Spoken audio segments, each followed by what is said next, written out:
کبھی مایوس مت ہونا امیدوں کے سمندر. السلام علیکم ورحمۃ اللہ وبرکاتہ. الحمد للہ وحدہ والصلاة والسلام على من لا نبی بعد اما بعد.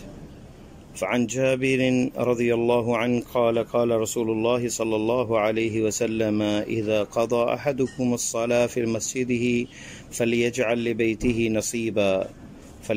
لبيته نصيبا من صلاته فإن الله جاعل في بيته من صلاته خيرا.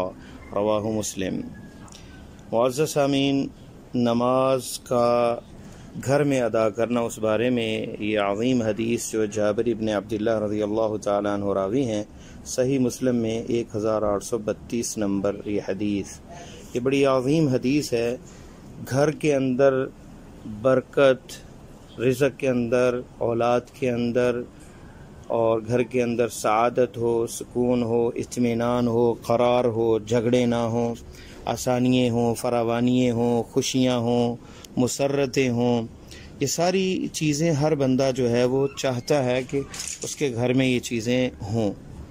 تو آپ صلی اللہ علیہ وسلم نے اس عظیم حدیث میں ہمیں ایک رستہ بتایا ہے، ایک ترتیب بتائی ہے، ایک طریقہ اور سلیقہ بتایا ہے کہ جس سے اپنانے سے ہمارے گھر جو ہیں منبع خیر بن جائیں گے، جہاں بھلائی اور خیر ہوگی، برکات ہوں گی، ہماری مصائب اور پریشانیاں، تنگیاں جو ہیں وہ آسانیوں میں، پریشانیاں آسانیوں میں، اور تنگیاں جو ہیں وسعتوں کے اندر تبدیل ہو جائیں گی.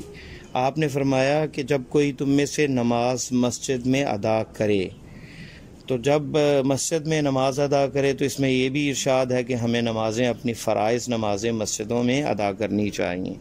دوسری بات جو فرمائی فَلْيَجْعَلْ لِبَيْتِهِ نَصِيبًا، تو اپنے گھر کے لیے بھی ایک نصیب چھوڑے، ایک حصہ چھوڑے. مراد یہ ہے کہ نفلی نماز، وہ سنتیں جو فرض نمازوں سے پہلے ہم پڑھتے ہیں، اور اسی طرح بعد میں فجر سے پہلے 2 رکھتے ہیں، جس کے بارے میں حدیث میں آتا ہے خیر من الدنیا وما فیہا، رکعتي الفجر، فجر کی 2 رکھتے ہیں، دنیا اور جو کچھ اس میں اس سے افضل ہیں.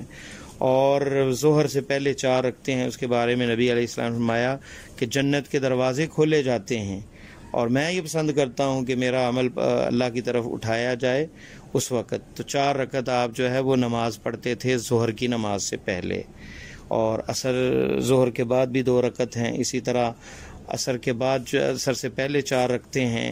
رحم اللہ عمران، اللہ اس پہ رحم فرمائے، رحمتوں کی بارش نشاور فرمائے، اللہ تعالیٰ رحمتوں کا معاملہ کرے جو 4 رکعت عصر سے پہلے پڑھتا ہے. مغرب کے بعد 2 رکعت نماز ہے، اس کے بارے میں تو آیا کہ اسے گھر میں پڑھنا چاہیے. اسی طرح عشاء کے بعد 2 رکعت ہیں، اور 4 رکعت بھی ثابت ہیں آپ سے پڑھنا. اور ایک حدیث میں آیا کہ جس نے 10 رکھتے ہیں، 12 رکھتے ہیں، فرض کے علاوہ جو نفلی یہی سنتیں ہیں وہ ادا کرتا ہے اور اس پہ پابندی کرتا ہے، بن اللہ لہ بیتا فی الجنہ، اللہ جنت میں اس کا گھر بناتے ہیں. تو دیکھیں اس میں فرمایا کہ گھر کے لیے نصیب رکھنا چاہیے. افسوس یہ ہے کہ یا تو ہم نماز نہیں پڑھتے، اور جو لوگ نماز پڑھتے ہیں وہ ساری نماز مکمل مسجد میں ہی پڑھ لیتے ہیں، سنتیں بھی وہاں پڑھ لیتے ہیں، اور گھر میں بالکل حصہ نہیں رکھتے. ہماری عورتیں تو گھروں میں پڑھتی ہیں نمازیں، تو ہمیں بھی چاہیے کہ اپنی نماز کا کچھ حصہ گھر میں پڑھیں، تاکہ ہمارے بچے بھی دیکھیں کہ نماز کس طرح پڑھی جاتی ہے، وہ سیکھیں. چھوٹے بچے جو ہیں نماز کا طریقہ سیکھیں، ہمیں دیکھ کر ان میں بھی رغبت اور شوق پیدا ہو. تو نفلی نماز میں کثرت سے جو ہے سنتوں کے علاوہ بھی نوافل کا اگر گھر میں اہتمام کیا جائے، جیسے چاشت کی نماز یا اشراق کی نماز، جسے سورج طلوع ہونے کے بعد ادا کیا جاتا ہے، فجر کے بعد جب 1 نیزے کے برابر ہو. اس کے بارے میں فرمایا کہ جس جسم کے جو جوڑ ہیں 360، ہر ایک جوڑ پہ صدقہ ہے.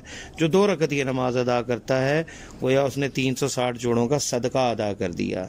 اور پھر ایک روایت میں یہ آتا ہے کہ فجر کی نماز پڑھ کے اگر بندہ بیٹھا رہا اور پھر جب اشراق کا ٹائم ہوا تو اس وقت یہ نماز پڑھ لیتا ہے، تو اس کے لیے حج اور عمرے کا ثواب ہے.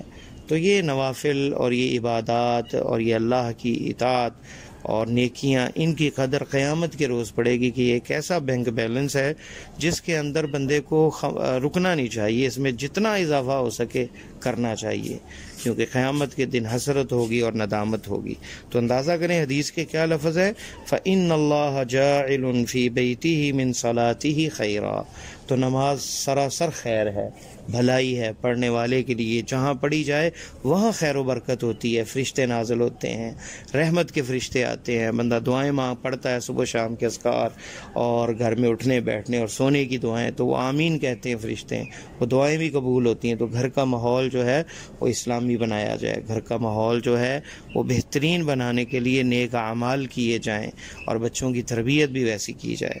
تو نماز جو ہے پوری ہی خیر اور بھلائی ہے، اور جس بندے کی زندگی میں نماز نہیں وہ بہت بڑی خیر اور بھلائی سے محروم ہے۔ اللہ سے دعا ہے کہ جو بے نمازی ہے، جو نماز میں کوتاہی برتتا ہے، اللہ تعالیٰ اسے پابند نماز پڑھنے کی پابندی کرنے کی توفیق دے، اور ہمیں بھی زیادہ سے زیادہ نوافل اور نماز فرض جو ہے مسجد میں اور نفلی نماز گھر میں پڑھنے کی توفیق عطا فرمائے، اور دنیا اور آخرت ہماری آسان فرمائے۔ واللہ تعالی عالم۔ السلام علیکم ورحمۃ اللہ وبرکاتہ۔